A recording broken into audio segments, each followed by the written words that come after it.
Hello and welcome to Daily Tech Tutor. In this video, I'm going to teach you how to fix Google Home camera offline error. If this tutorial helps you, then consider subscribing and liking the video. First, you need to tap and hold the Google Home app from your home screen. Now select the App Info button.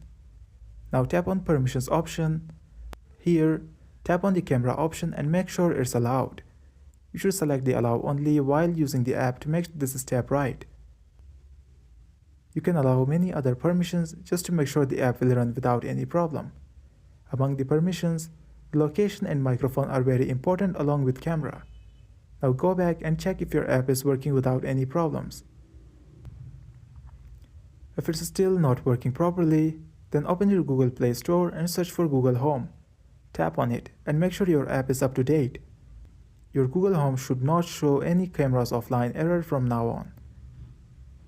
This was for today's tutorial. If this video helped you, then consider subscribing and liking the video.